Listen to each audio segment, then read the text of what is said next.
믿음의 선한 싸움을 싸우라는 제목으로 하나님 말씀 전가하겠습니다. 오늘은 디모데전서 5장 17절부터 보시겠는데요. 이 디모데전서는 선배 목회자 바울이 후배 목회자인 디모데에게 건면하는 말씀입니다. 그래서 제일 먼저 목회자인 제가 가슴 깊이 새겨서 드려야 할 말씀입니다. 그래서 제가 이 주사랑교회를 섬기면서 또 이 담임 목사 직분을 감당하면서 이 말씀을 제일 먼저 제 자신에게 비춰보면서 반성하고 회개하고 또 다시 결단하는 시간을 가졌습니다. 이제 제가 다시 여러분에게 이 말씀을 선포할 때 우리 성도님들도 역시 자신을 돌아보시면서 회개하시고 다시 결단하시고 또 끝까지 믿음의 선한 싸움을 싸워 나가시기를 당부드립니다. 본문을 살펴보시기 전에 먼저 지난 시간에 살펴봤던 말씀들 중에서 핵심적인 부분을 잠시 요약해서 말씀을 드리겠습니다. 먼저 4장 6절부터 16절에 아주 중요한 내용이 나오는데요. 목회자가 힘써야 할 4가지가 나옵니다. 디모데전서의 주제라고 할 수 있습니다. 목회자가 힘써야 할 4가지, 선배 목회자 바울이 후배 목회자 디모데에게 쓴 편지이기 때문에 이 6절에서 16절이 디모데전서의 주제라고 할 수 있습니다. 목회자가 무엇에 힘써야 하느냐면 자 4장 7절 말씀 보십시오. 4장 7절 말씀 보시면 망령되고 단한 신하, 이 망령되고 단한 신하가 그 1장 3절과 4절에 나왔던 다른 교훈, 신하, 족보 이러한 것들입니다. 허탄한 신하를 버리고 자 줄을 치고 1이라고 적습니다. 경건에 이르도록 내 자신을 연단하라. 자, 이 경건이라는 것은 성숙한 신앙을 말하는 것입니다. 그래서 성숙한 신앙에 이르도록 내 자신을 연단하라. 자, 그래서 목회자가 첫 번째 해야 할 일은 경건에 이르도록 스스로 자신을 연단하는 것입니다. 목회자는 반드시 성도에게 가르치기 전에 스스로 성숙한 신앙에 이르도록 자신을 잘 연단해야 됩니다. 자, 이제 4장 11절은 목회자가 두 번째 해야 할 일인데요. 2라고 적습니다. 2. 너는 이것들을 성도들에게 명하고 가르치라. 자, 목회자는 반드시 성도들이 경건에 성공할 수 있도록 명령하고 가르쳐야 됩니다. 변화와 성장과 성숙과 성화를 성도들에게 끊임없이 요구하고 명령하고 또 가르쳐야 됩니다. 그래서 성도들을 많이 끌어모으는 것이 목회를 잘하는 것이 아니고 이렇게 명령하고 가르쳐서 성도들의 신앙이 더 성장하도록 하는 것이 목회를 잘하는 것입니다. 성도들의 신앙 성장이야말로 하나님께서 우리에게 기대하시는 진정한 부흥입니다. 우리가 이러한 진정한 부흥을 위해서 달려가다 보면 자연스럽게 다른 것들도 채워주실 줄로 믿습니다. 우리가 이 신앙 성장을 신경 써야 됩니다. 자, 이제 4장 12절 말씀 보십시오. 누구든지 내 연수함을 업신여기지 못하게 하고, 자, 이제 목회자가 세 번째 해야 할 일입니다. 3이라고 적습니다. 3. 오직 말과 행실과 사랑과 믿음과 정절에 있어서는 믿는 자에게 본이 되어. 자, 목회자가 세 번째 해야 할 일은 믿는 자에게 본이 되는 것입니다.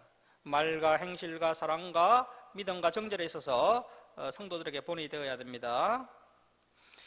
자, 이제 이 13절이 참 중요한 말씀인데요. 네 번째 목회자가 해야 할 일입니다. 가장 중요한 일입니다. 4라고 적습니다. 내가 이럴 때까지 성경을 읽는 것과 권하는 것과 가르치는 것에 전념하라. 자, 목회자가 네 번째 해야 할 일은 성경을 읽는 것과 권하는 것과 가르치는 것에 전념을 해야 됩니다. 이 전념하라는 헬라가 프로세케인데요. 프로세케는 몸과 마음과 시간과 에너지를 거기에 다 쏟아부으라는 겁니다. 온 몸과 마음과 시간과 에너지를 거기에 다 쏟아부어라. 자, 그래서 목회자들은 성경을 읽는 것과 권하는 것과 가르치는 것에 온 몸과 마음과 시간과 에너지를 다 쏟아부어야 합니다. 이것이 네 번째로 목회자가 해야 할 가장 중요한 일입니다. 자, 여러분, 제가 이러한 목회자가 될 수 있도록 기도해 주시고 응원해 주시기 바랍니다. 자, 이제 본문을 보겠습니다. 디모데전서 5장 17절을 보시겠습니다.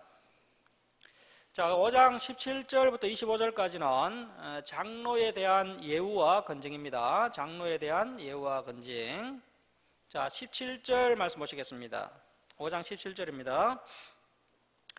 잘 다스리는 장로들은 배나 존경할 줄 알되 말씀과 가르침에 수고하는 이들에게는 더욱 그리할 것이니라. 자, 이 장로가 목사 장로라고 말씀을 드렸죠. 목사 장로를 장로라고 이야기합니다. 그래서 목사는 말씀을 가르치면서 다스리는 사람이고 장로는 다스리고 관리하고 감독하는 사람입니다. 그래서 잘 다스리는 장로를 배나 존경해야 됩니다.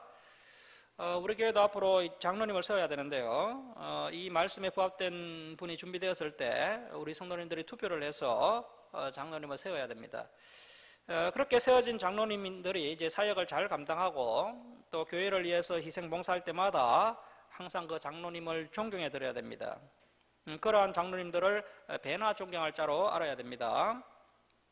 자, 그리고 이제 말씀과 가르침에 수고하는 장로가 있습니다. 다스릴 뿐 아니라 말씀과 가르침에 수고하는 장로가 바로 목사입니다. 목사. 이 목사님은 더욱 존경해 드려야 됩니다. 자, 18절 말씀 보십시오. 성경에 일렀으되 곡식을 밟았더는 소의 입에 망을 씌우자 말라 하였고 또 일꾼이 그 싹스를 받는 것은 마땅하다 하였느니라. 자, 이 말씀은 예수님께서 다 하셨던 말씀인데요. 여기서 이 일꾼은 풀타임 사역자를 말합니다. 우리 주사랑교회는 아직 교회가 작아서 풀타임 사역자가 저 혼자뿐인데요. 앞으로 이제 교회가 부흥이 되면 전도사님이나 부목사님이 더 세워지게 될 것입니다.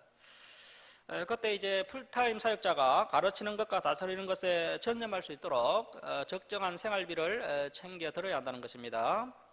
자, 19절 말씀 보시면 장로에 대한 고발은 두세 정인이 없으면 받지 말 것이요. 이 목사 장로는 공인이죠. 교회에서 일을 많이 하고 또 대외적으로도 일을 하다 보니까 교회나 외부에 드러날 수밖에 없습니다. 그러다 보니까 또 사람들의 입에 오르내릴 수밖에 없고 때로는 안 좋은 소문이 날 수가 있습니다. 충분히 오해를 받을 수 있는 자리입니다. 그래서 두세 명의 확실한 정인이 있을 때만 이 장로에 대한 고발을 받아들여서 또 그것을 철저하게 조사를 하고 그것이 또 확실하면 징계를 해야 한다는 것입니다. 단지 뭐 실체도 없는 소문만 듣고 함부로 정죄하면 안 됩니다. 자, 20절 말씀 보시면 범죄한 자들을 모든 사람 앞에서 꾸짖어 나머지 사람들로 두려워하게 하라. 성도가 잘못했을 때는 그 성도만 조용히 불러서 책망하는 것이 맞습니다. 그런데 고의적으로 반복적으로 자꾸 죄를 짓는 사람들이 있습니다. 몇 번 주의를 주고 책망을 해도 계속해서 악한 말을 하고 교회를 어렵게 하는 사람들이 있습니다. 어떤 교회에서 있었던 사건인데요. 어떤 여자 성도님이 평일에 교회에 와서 펑펑 울면서 기도를 하고 있는데 담임 목사님이 그것을 보니까 너무 마음이 아픈 겁니다. 그래서 한참을 기다려도 울음을 멈추지 않고 계속해서 이제 힘들어하고 있는 것을 보고 담임 목사님이 다가가서 그 여자 성도님의 고민을 들어주고 또 어깨를 두드려주면서 위로를 해주고 있는데 그때 마침 어떤 여자 집사님이 그 장면을 보고 담임 목사님이 여자 성도를 교회 안에서 껴안았다고 소문을 낸 겁니다. 그래서 이제 교회가 큰 혼란 가운데 빠지게 되었습니다. 그래서 담임 목사님이 그 소문을 낸 여자 집사님을 불러다가 혼을 내고 돌려보냈는데도 계속해서 담임 목사를 험담하고 다니는 겁니다. 그러할 때는 온 성도들 앞에서 공개적으로 엄하게 책망을 해야 됩니다. 다른 곳에 가서 일체 딴소리하지 못하도록 공개적으로 책망을 해야 됩니다. 이렇게 이제 고의적이고 반복적인 죄는 공개적으로 책망을 하라고 바울 사도가 이야기하고 있습니다. 자, 21절 말씀 보십시오. 하나님과 그리스도 예수와 택하심을 받은 천사들 앞에서 내가 엄히 명하노니 너는 편견이 없이 이것들을 지켜 아무 일도 불공평하게 하지 말며. 그리고 이 교회에서 건증을 할 때는 편견이 없어야 됩니다. 뭐 담임 목사님하고 친하다고 장로님하고 친하다고 해서 물정 넘어가거나 또 마음에 안 드는 성도가 있다고 해서 강하게 책망을 하거나 해서는 안 됩니다. 공정하게 판결해서 건증을 해야 됩니다. 자, 22절 말씀 보시면 아무에게나 경솔히 안수하지 말고.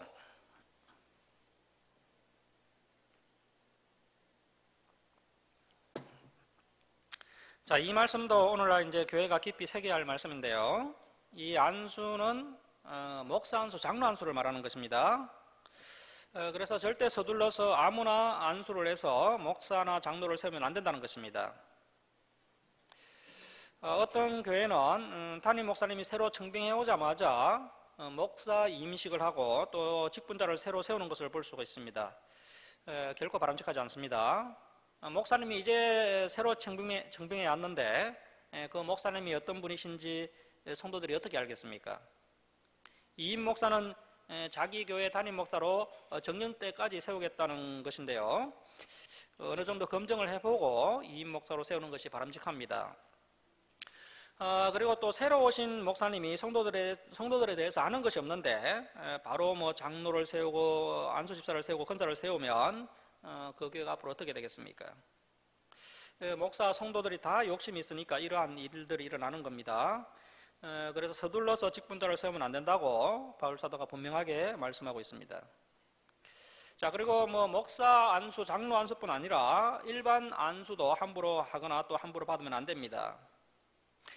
우리 교회가 이제 처음 개척을 해서 송구 영신 예배 드릴 때 제가 뭐 안수 기도를 했었는데요. 요즘은 제가 안수 기도를 잘 하지 않습니다. 물론 뭐 성도님들이 몸이 불편하시거나 어떤 특별한 일이 있을 때는 가끔 안수 기도를 해드리고 있지만 그 외에는 안수 기도를 잘 하지 않습니다.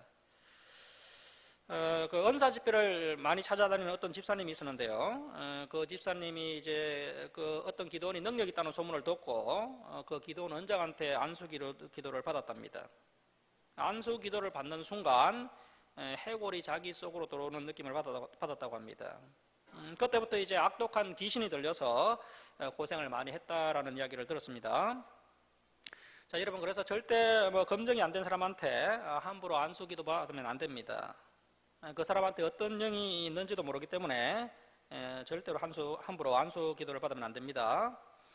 자, 22절 말씀 계속 보시면 다른 사람의 죄에 간섭하지 말며, 자, 이 간섭이 코이 노네이라고 해서요, 참여하다라는 뜻입니다. 그래서 다른 사람의 죄에 참여하지 말라는 겁니다.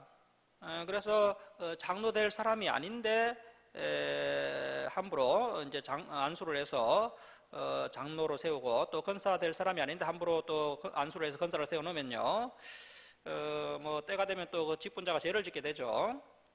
자, 그런데 그 장로님이나 권사님이 짓는 죄는 결과적으로 안수를 해서 세운 담임 목사의 죄가 된다는 것입니다. 직분자를 안수해서 세운 담임 목사가 그 직분자의 죄에 참여하게 된다는 것입니다. 그래서 바울 사도는 직분자를 검증하지 않고 함부로 세워서 그 직분자가 죄를 지으면 그 직분자를 세운 디모데 너희의 죄가 되는 것이다 라고 이야기하고 있습니다. 자, 22절 하반절 보시면 내 자신을 지켜 정결하게 하라. 그래서 이러한 부분에 있어서도 내 자신을 지켜서 정결한 목회자가 되어야 한다라고 바울 사도가 권면하고 있습니다. 자, 23절 말씀 보십시오. 이제부터는 물만 마시지 말고 내 이장과 사주 나는 병을 위하여는 포도주를 조금씩 쓰라. 이 디모데가 있는 에베소 지역은 물이 나쁜 지역입니다. 뭐 소금물 아니면 석회 성물인데요. 그래서 이러한 중건동 지역에는 물이 좋지 않기 때문에 올리브 문화나 포도주 문화가 많이 발달했습니다. 이 지역에서는 이제 도수가 낮은 포도주를 물 대신 마시는 그러한 문화가 있습니다. 그런데 이 디모데는 융통성이 없는 믿음의 사람입니다. 마치 자신이 구약의 나시린처럼 일체 포도주를 입에 대지 않았던 것입니다. 그렇게 성결하게 거룩하게 살려고 애를 썼던 인물이 젊은 목회자 디모데인데요. 이 디모데가 포도주를 일체 입에 대지 않으니까 이제 이가 계속 좋지 않았던 것입니다. 그래서 바울이 약으로 포도주를 먹는 것은 괜찮다. 약으로 포도주를 조금씩 써서 이장을 치료해라. 이렇게 당부하고 있습니다. 그래서 이러한 말씀을 보면 이 디모데가 어떠한 인물인지 알 수 있고 사실은 이런 융통성이 없는 믿음의 사람들을 하나님께서 좋아하시는 것을 볼 수가 있습니다. 자, 24절 말씀 보십시오. 어떤 사람들의 죄는 밝히 드러나 먼저 심판에 나아가고 어떤 사람들의 죄는 그 뒤를 따르나니 이와 같이 선행도 밝히 드러나고 그렇지 아니한 것도 숨길 수 없느니라. 담임 교역자로 사역을 하다 보면 생각보다 많은 것이 보이게 됩니다. 담임 교역자로 사역하다 보면 뭐 이러한 저러한 것들이 다 보이게 되는데요. 어떤 사람들의 죄는 분명히 드러나는 경우가 있습니다. 하지만 또 어떤 사람의 죄는 워낙 은밀하게 짓는 죄이기 때문에 쉽게 판단 내릴 수 없는 죄도 상당히 많습니다. 자, 하지만 바울이 이야기하기를 담임 목사 눈은 피할지라도 하나님의 눈은 결코 피할 수 없고 하나님의 심판대 앞에서는 죄가 다 드러나게 될 것이기 때문에 그러한 것으로 너무 고민하지 말라는 겁니다. 사람의 눈은 피할 수 있지만 하나님의 눈은 피할 수가 없습니다. 하나님 앞에서는 선행도 밝게 드러나고 또 죄도 숨길 수가 없습니다. 자, 그래서 바울이 디모데에게 당부하는 것은 은밀하게 포장되고 감춰진 죄에 대해서 목회자가 너무 성급하게 치리하거나 또 건증하지 말라는 것입니다. 은밀한 죄는 하나님께서 직접 해결하시기 때문에 그냥 두라는 겁니다. 자, 이제 디모데전서 6장으로 갑니다. 6장 1절에서 2절은 주인에 대한 종의 바른 자세입니다. 주인에 대한 종의 바른 자세. 당시에는 이제 주인이 있었고 또 종이 있었습니다. 이 종이 먼저 교회에 등록을 한 겁니다. 이 종들 중에 이제 성실하게 신앙생활을 해서 안주 집사가 되고 장로가 된 경우도 있었고요. 그 이후에 이제 주인이 그 종이 너무 아름답게 변화된 것을 보고는 뒤늦게 교회 새신자로 등록하는 일들이 있었던 것입니다. 그럴 때 이제 이 종이 어떻게 해야 하느냐는 것입니다. 자, 6장 1절 말씀 보십시오. 무릇 멍에 아래에 있는 종들은 자기 상전들을 범사에 마땅히 공경할 자로 알지니 이는 하나님의 이름과 교훈으로 비방을 받지 않게 하려 함이라. 믿는 상전이 있는 자들은 그 상전을 형제라고 가볍게 여기지 말고 더 잘 섬기게 하라. 종과 주인이 함께 교회 다닌다고 또 자기가 직분자라고 자기 주인을 함부로 대하면 안 되고 오히려 더 깍듯하게 주인을 잘 섬겨야 한다는 것입니다. 이는 유익을 받는 자들이 믿는 자요 사랑을 받는 자임이라. 너는 이것들을 가르치고 권하라. 자, 그래서 종과 주인이 같은 교회에 다닌다고 교회 안에서 형제님 자매님 하고 부른다고 해서 그 주인을 가볍게 여기면 절대 안 된다는 것입니다. 오히려 같은 그리스도인이 되었기 때문에 주인을 더욱 잘 섬기는 종이 되어야 한다는 겁니다. 그렇게 할 때 성도들과 교회 전체에 유익이 있다는 것입니다. 교회와 성도가 사랑을 받게 된다는 것입니다.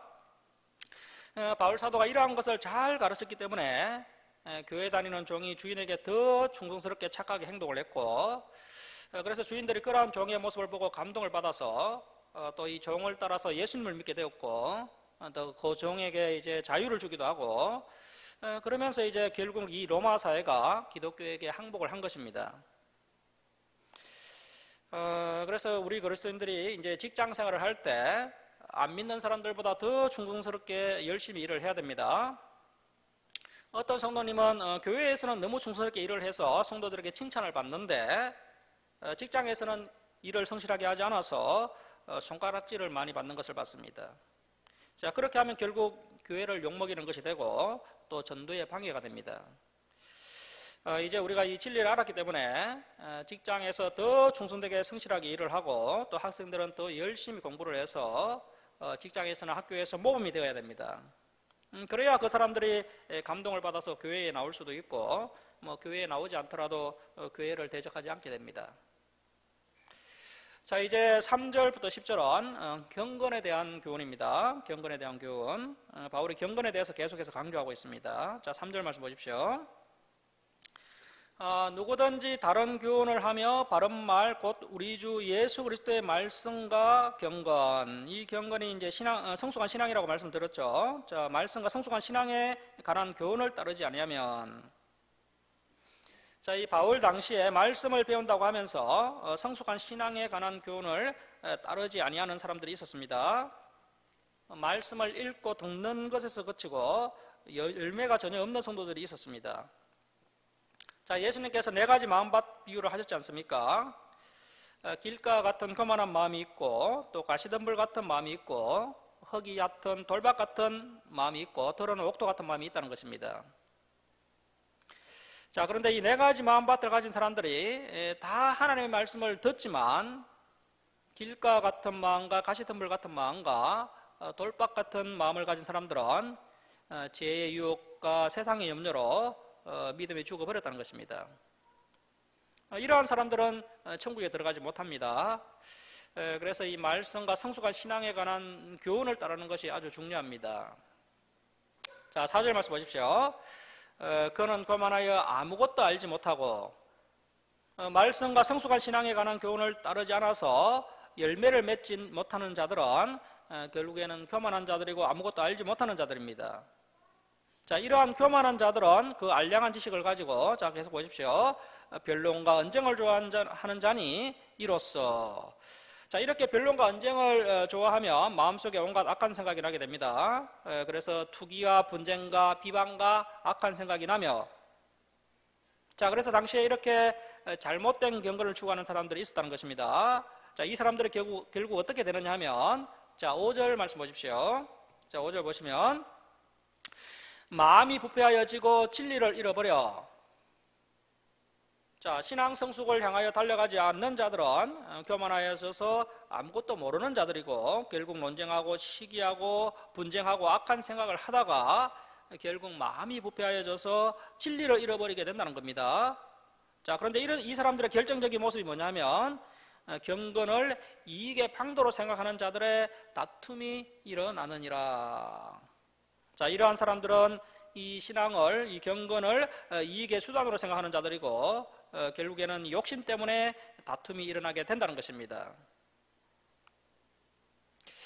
오늘날 성도님들이 대형교회를 많이 좋아하죠. 왜 대형교회를 좋아할까요? 대형교회에 가면 개척교회에서 얻을 수 없는 이익들이 있습니다. 대형교회는 개척교회에서 얻을 수 없는 이익과 이득이 있습니다. 자기에게 이득이 되고 또 이익이 되기 때문에 큰 교회를 가는 겁니다. 오늘날 대형교회를 자세히 살펴보면요, 다 그런 것은 아니지만 상당수의 성도님들의 신앙이 많이 변질되어 있습니다. 교회가 이익의 수단으로 전락되어 있습니다. 아무리 설교를 듣고 예배를 드리다가도 그 교회가 자신에게 이득이 안 된다고 생각되면 냉정하게 떠나버립니다. 여러분, 만약에 마음속에 뭐가 되겠다, 무엇을 하겠다, 또 무엇을 가지겠다, 이러한 욕심을 가지고 있으면요, 개척교회에 못 옵니다. 예를 들면 나는 시의원이 한번 되어보겠다, 그런 마음을 가지고 있으면 절대 작은 교회 못 갑니다. 반드시 큰 교회 갑니다. 그리고 또 장사를 하더라도 일단 큰 교회에 가야 이득이 되고 이익이 있습니다. 우리 교회처럼 성경대로 가르치고 성경대로 신앙생활을 하려고 하는 교회에 왜 세상에서 잘 나가는 분들이 한 분도 안 계십니까? 이득될 것이 없기 때문이죠. 오늘날 많은 성도들이 이 신앙을 이익의 방편으로 생각합니다. 이것을 바울 사도는 더러운 이득이라고 정의하고 있습니다.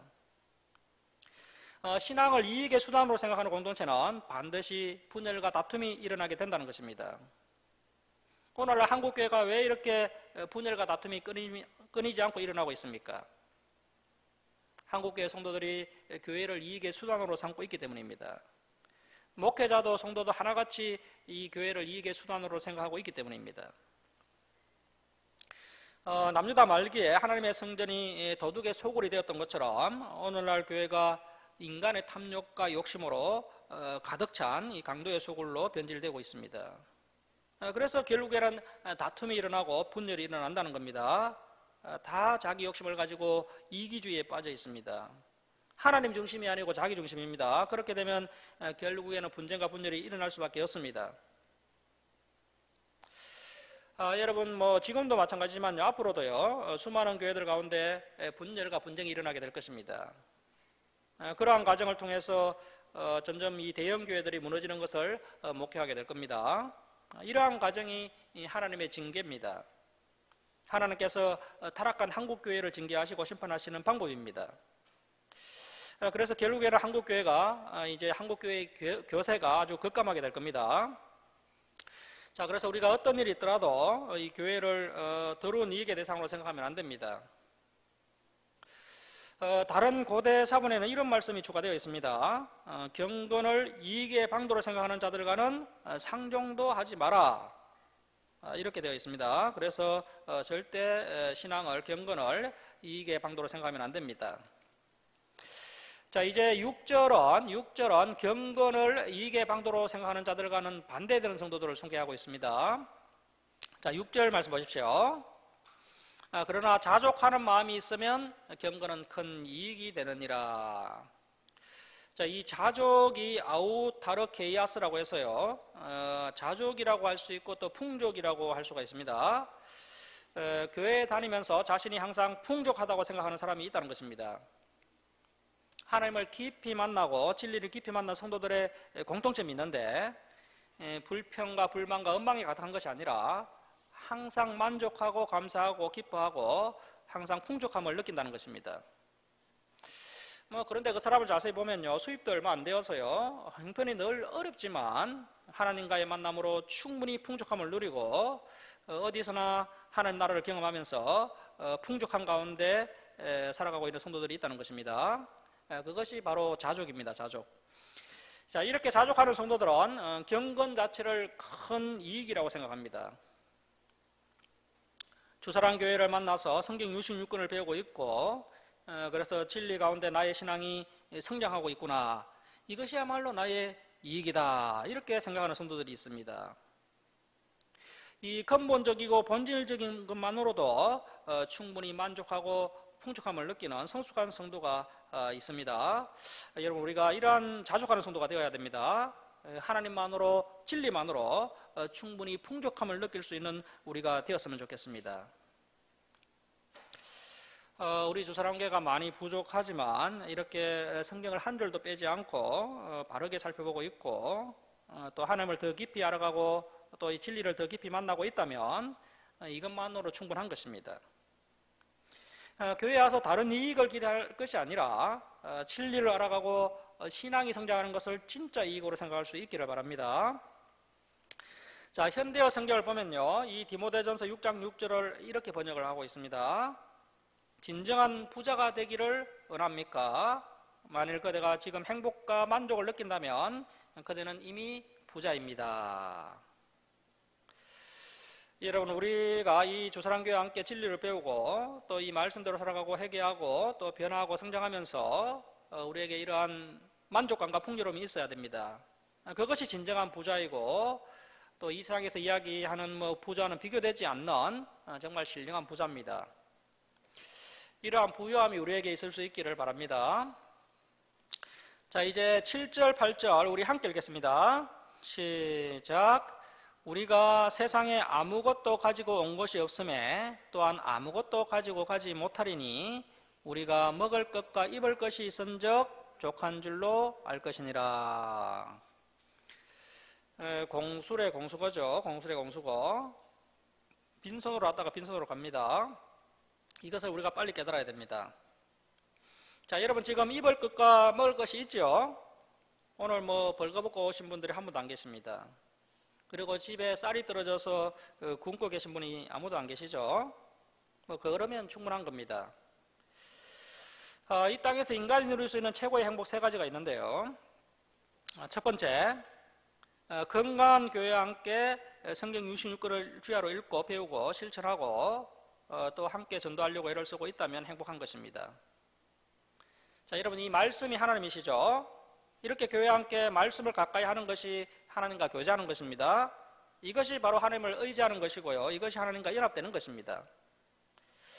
그래서 건강한 교회와 함께 성경 66권을 주야로 읽고 배우고 또 그 말씀을 가지고 살아가고 있고 또 전도를 위해서 애를 쓰고 있다면 그것이 바로 하나님과 연합되는 것이고 인간이 누릴 수 있는 첫 번째 행복을 누리고 있는 것입니다.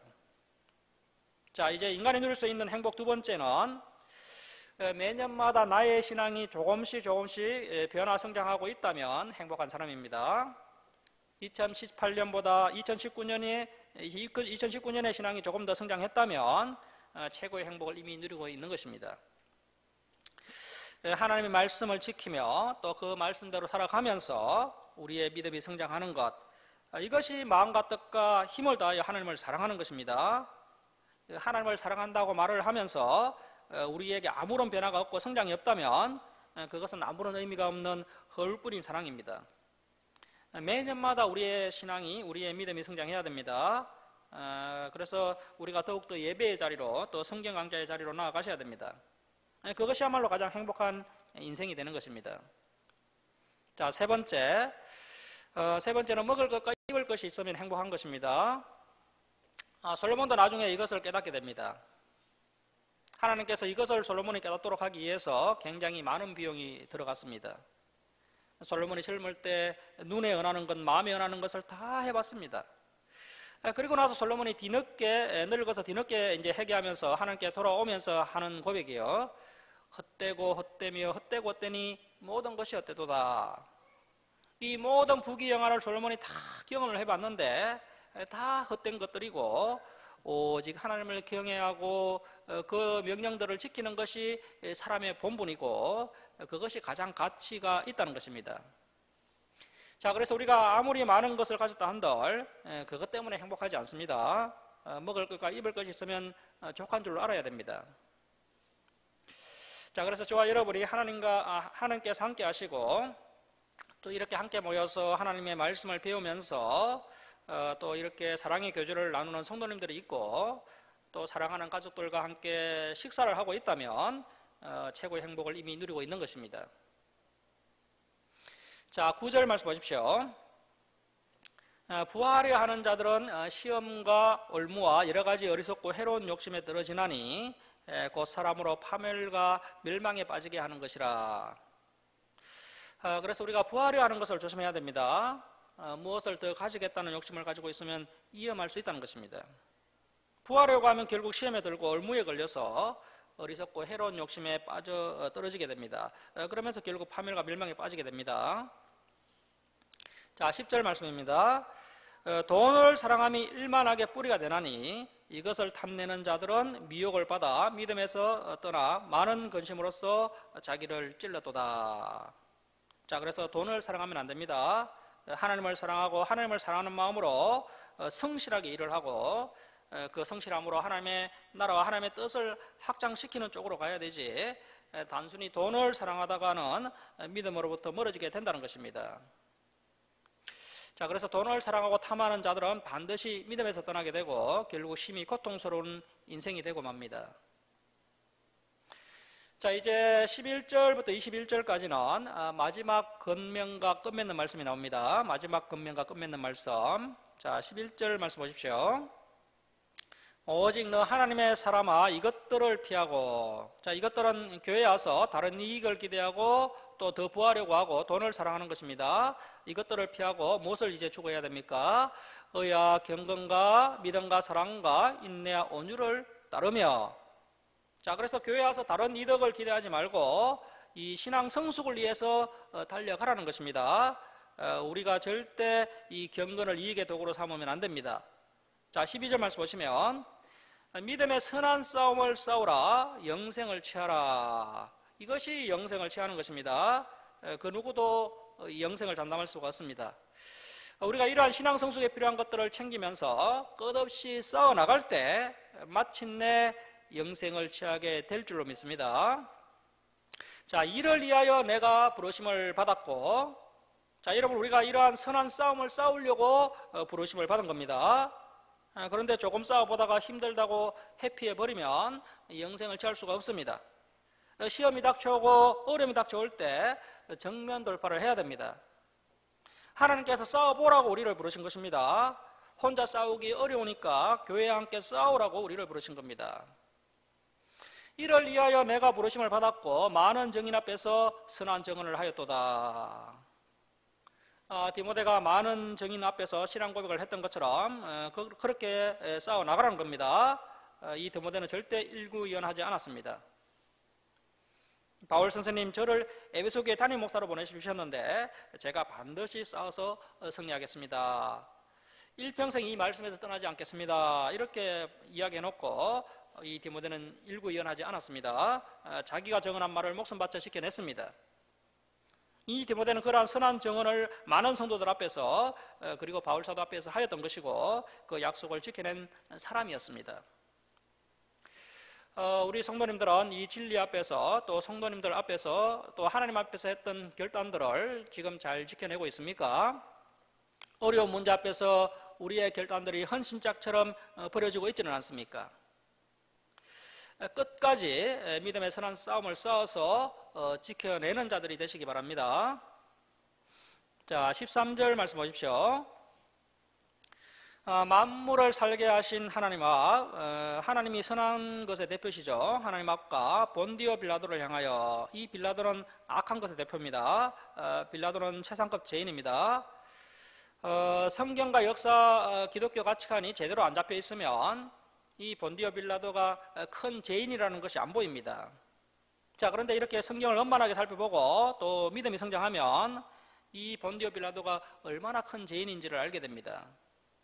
이 빌라도는 악한 것의 대표입니다. 자, 그래서 바울 사도가 하나님과 본디오 빌라도를 대조하고 있는 것입니다. 가장 선한 하나님 앞과 가장 악한 본디오 빌라도를 향하여 선한 정을 하신 그리스도 예수 앞에서 내가 너를 명하노니. 아주 스케일이 큰 명령이죠. 자, 이 본디오 빌라도는 제5대 로마 총독입니다. 유대와 사마리아와 이두메 지역을 다스렸던 인물인데요. 이 본디오 빌라도는 유대인들의 눈치를 보면서 총독 자리를 지키기 위해서 자기 양심을 저버린 자입니다. 이것이 악한 것입니다. 사람들 눈치 보면서 양심을 저버리고 총독 자리를 지키려고 했던 것입니다. 그것이 바로 더러운 이덕입니다. 그 더러운 이덕 때문에 무죄하신 예수님을 고난의 자리로, 십자가의 자리로 내어준 인물입니다. 자, 그래서 더러운 이덕을 선택하고 더러운 이덕을 위해서 행동하는 것은 생각보다 매우 큰 죄가 됩니다. 자, 6장 14절 말씀 보십시오. 우리 주 예수 그리스도께서 나타나실 때까지 흠도 없고 책망받을 것도 없이 이 명령을 지키라. 이 명령을 지키는 것이 하나님을 사랑하는 것입니다. 명령을 지키고 변화하고 성장하고 성숙하고 성화될 때 하나님을 진정으로 사랑하는 것입니다. 자신에게 손해가 된다고 해서 사소한 약속도 지키지 않는다면 사람 하나님을 사랑하는 것이 아닌 것입니다. 자, 15절 말씀 보십시오. 기약이 이르면 하나님이 그 예수 그리스도의 나타나심을 보이시리니. 그래서 때가 되면 이제 예수님께서 재림하신다는 것입니다. 그때 우리가 휴거되면서 부활의 몸을 입게 될 것입니다. 자, 예수 그리스도의 나타나심을 보이시리니 하나님은 복되시고 유일하신 주관자이시며 만왕의 양이시며 만주의 주시오. 오직 그에게만 죽지 아니함이 있고 가까이 가지 못할 빛에 거하시고 어떤 사람도 보지 못하였고 또 볼 수 없는 이시니 그에게 존귀와 영원한 권능을 돌릴지어다. 아멘. 자, 여러분, 우리가 지금은 하나님을 뵐 수가 없습니다. 그 누구도 하나님의 얼굴을 직접 본 사람이 없습니다. 모세가 겨우 하나님의 등을 보았고 또 구약의 선지자들은 하나님의 모습은 못 보고요. 어선풀의 빛 정도 봤습니다. 빛 정도. 그 정도만 봐도 다니엘 같이 신령한 분은요. 다니엘 같이 신령한 분도 일주일 동안 알아 누워 버립니다. 자, 그러니까 하나님 얼굴을 자꾸 보여달라고 졸라대면 안 됩니다. 하나님의 영광의 빛이 너무 밝아서 타락한 인간이 하나님의 얼굴을 직접 뵈면 그 영광의 빛에 압도되어서 죽어버립니다. 그래서 우리가 부활의 몸을 입고 천국 가서 하나님의 얼굴을 배워야 됩니다. 자, 17절 말씀 보십시오. 내가 이 세대에서 부한 자들을 명하여, 바울 사도가 한 번 더 강조하고 있습니다. 그만큼 물질을 더 많이 가지고 싶은 탐욕이 우리의 영안을 어둡게 만들고 있습니다. 우리나라가 경제가 발전하면 할수록 이 기독교는 점점 더 안 되는 쪽으로 가게 될 것입니다. 우리 기독교가 부흥하려면 경제가 더 어려워져야 됩니다. 과거 그 IMF 때 기도원마다 기도하러 오는 사람들로 터져나갔다고 합니다. 부하면 절대로 하나님을 찾지 않습니다. 자, 부한 자들을 명하여 마음을 높이지 말고 정함이 없는, 이 정함이 없는 것이라는 것은요, 곧 없어질 것이라는 겁니다. 곧 없어질 것들. 이 물질 같은 것들이 곧 없어질 것들입니다. 자, 그래서 없어질 것들에 목숨 걸지 말고 없어지지 않는 영원한 것에 목숨을 걸으라는 겁니다. 자, 그러면 영원히 없어지지 않는 것이 뭡니까? 하나님과 하나님의 말씀이죠. 그래서 하나님의 말씀을 듣고 또 그 말씀대로 살아가는 사람만큼 복된 인생이 없는 겁니다. 자, 계속 보시면 정함이 없는 재물에 소망을 두지 말고 오직 우리에게 모든 것을 후히 주사 누리게 하시는 하나님께 두며. 여러분, 곧 없어질 재물에 소망을 두지 마시기 바랍니다. 오직 하나님께 소망을 두시기 바랍니다. 자, 하나님께 소망을 두고 이제 무엇을 해야 됩니까? 자, 18절 말씀 보십시오. 선을 행하고 선한 사업을 많이 하고. 자, 이 선한 사업이 뭡니까? 전도와 선교와 구제입니다. 전도와 선교와 구제를 많이 하고 나누어 주기를 좋아하며 너그러운 자가 되게 하라. 이것이 장래에 자기를 위하여 좋은 터를 쌓아 참된 생명, 이 참된 생명이 영생입니다. 영생을 취하는 것이니라. 그래서 재물에 소망을 두지 말고 오직 하나님께 소망을 두며 하나님의 말씀을 따라 서로 사랑을 나누면서 선교와 전도와 구제를 하면서 너그러운 자가 되는 것, 이것이 우리가 영생에 들어갈 수 있는 넉넉한 길이라는 겁니다.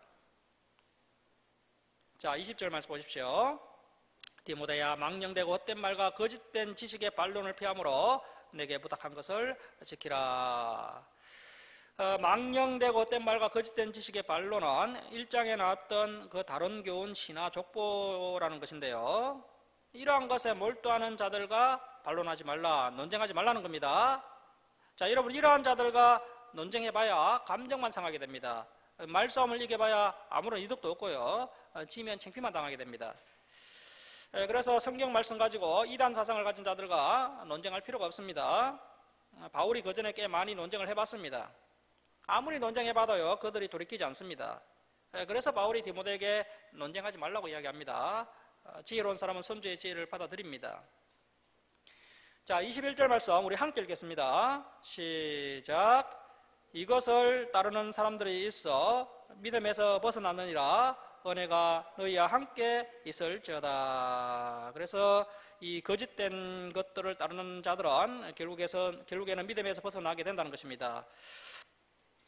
이 디모데전서가 디모데에게 쓴 편지지만 마지막 인사에는 은혜가 너희 에베소 교회와 함께 있을지어다라고 축복을 하면서 마쳐지게 됩니다. 자, 이렇게 해서 선배 목회자 바울이 후배 목회자 디모데에게 했던 귀중한 교훈 디모데전서를 우리가 잘 마쳤습니다. 사랑하는 성도 여러분, 이 진리의 말씀을 우리의 가슴판에 잘 새기시고 우리의 그 신앙 성숙에 필요한 것들을 잘 챙기면서 끝까지 믿음의 선한 싸움을 싸워서 마침내 영생을 취하는 저와 여러분 되시길 주님의 이름으로 축원합니다.